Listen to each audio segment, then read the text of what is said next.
Hey guys, so as promised, I wanted to make a video that would hopefully help explain protein synthesis a little better because I know it was probably confusing just from that video that you watched the other day, okay?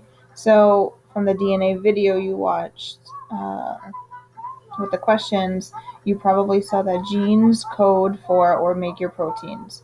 So your genes code for your proteins, which determine your traits. So you start with your DNA, it folds into a specific shape protein, and then it is expressed as either a trait inside or outside. So it could be a physical trait or it could be something that you don't necessarily see, okay, which can also be influenced by the environment. Okay, so protein synthesis is basically going from DNA to RNA to a protein. DNA, like we said, is a set of instructions the same way that protein synthesis is like cooking. You have to follow a set of steps and you get a specific type of food, right? When my husband cooks, if he doesn't follow the recipe as is, he gets some burnt chicken. When I cook, I follow exactly the ingredients that you need, exactly the steps that you need, and out comes a delicious looking meal. Same thing for protein synthesis. If you follow the instructions, the DNA exactly how it is, you will get the trait that you are supposed to get. Okay? So the order or the sequence of the recipe matters. So again, we all have the same four bases, A, T, C, G, in our DNA.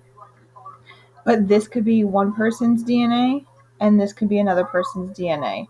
So the proteins made, or the traits that are shown, will be different because the sequence of the bases is different. So let's say this sequence codes for blue eyes, and this codes for green eyes. Okay? So the sequence or the order of the DNA bases, it is what determines the traits, and that's what makes everyone different. So the first part of protein synthesis is going from DNA to mRNA, which again, if you watched that video the other day that we're going to review in a second, you saw happens in the nucleus. That's called transcription. And then the second part, going from mRNA to the actual protein, happens at the ribosome, and that's called translation. All right, so we're going to go through this video. I'll pause it a few times to point out some important things, and then we'll go on to the next part.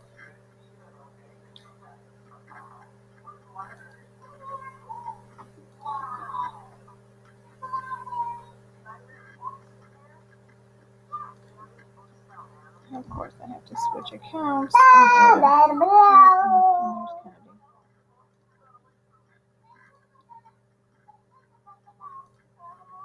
Okay, here we go.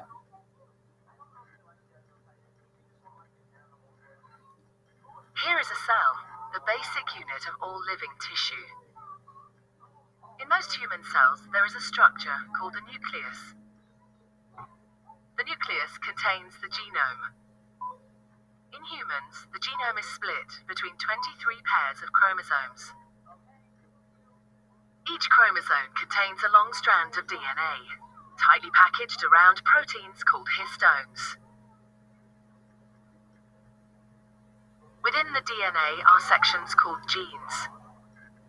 These genes contain the instructions for making proteins. When a gene is switched on, an enzyme called RNA polymerase attaches to the start of the gene. It moves along the DNA, making a strand of messenger RNA out of free bases in the nucleus. The DNA code determines the order in which the free bases are added to the messenger RNA. So if you notice here, when we did the DNA base pairing the other day, A, T, C, and G, A always paired with T, and C always paired with G. Here, you probably see that instead of a T, now it's replaced with A. That's because in RNA, there is no T's. It's replaced with a U. So if there's a T, it still pairs with A, but now if there's an A, it now pairs with U, which we'll go over in a few minutes. This process is called transcription.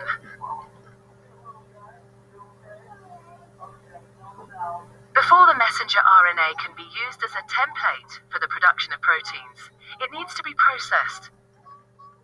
This involves removing and adding sections of RNA. When they say template, they mean like a starting point.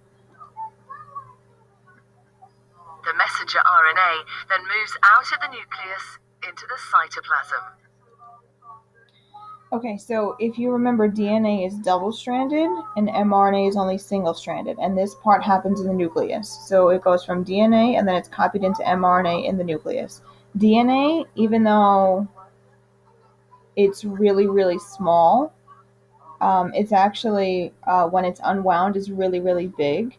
And kind of like how starch is too big to leave the cell, DNA is too big to leave the nucleus to go to the ribosome to make the protein. So that's why it has to be copied into this single-stranded mRNA, because now it's small enough to leave the nucleus to travel to the ribosome.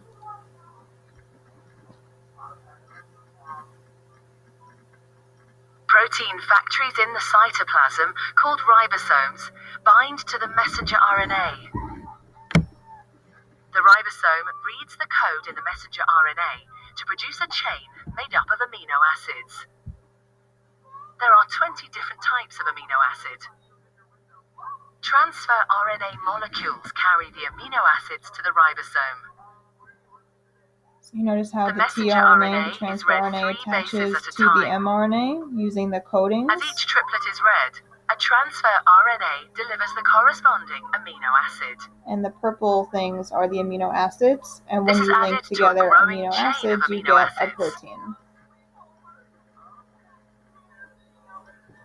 Once the last amino acid has been added, the chain folds into a complex 3D shape to form the protein.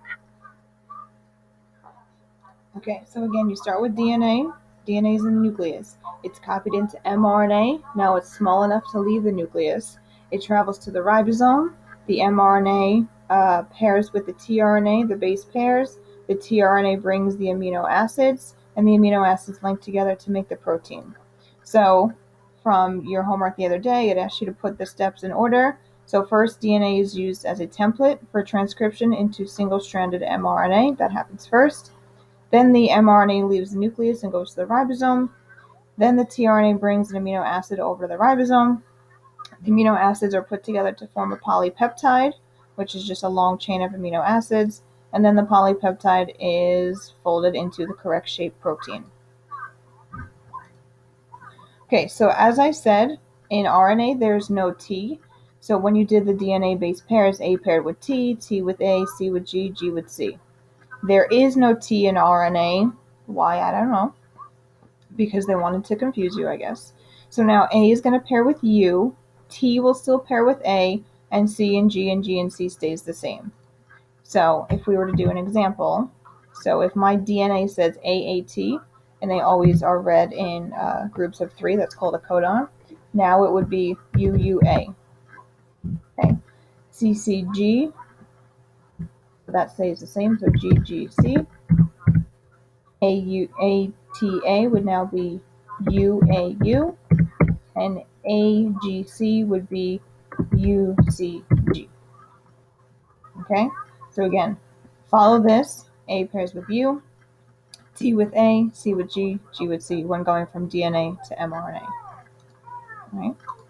The last part, which is what you're going to be practicing today, is now going from the mRNA to the amino acid. And you use this chart to get the amino acid. Okay, so the first part you have to get the mRNA sequence. So same thing, AAT would be UUA, CGT would be GCA, and AGG would be UCC. Okay, so now you have to find this triple code in this chart. Now you could go up and down each row to try to find it, but that would take a long time. Okay, so if you look over here, it says first base, and then the top says second base, and then over here it says third base. So U is the first base, so you come here. U is the second base, then you go here. And then A, and you follow it over and down, you're in this box. UUA, right, is the amino acid LEU. So here we just put LEU. Okay, next one, GCA. First base on the left, G. Second base on the top, C. Go over and down until you're in that box. You find GCA is the amino acid ALA. So you just put ALA. And last one, UCC. UCC is the amino acid SER. Okay, so this is all your assignment is on today. If you don't watch the video, you're not going to know how to do it. So if you're listening, then you'll know how to do it. Okay? Any questions, let me know.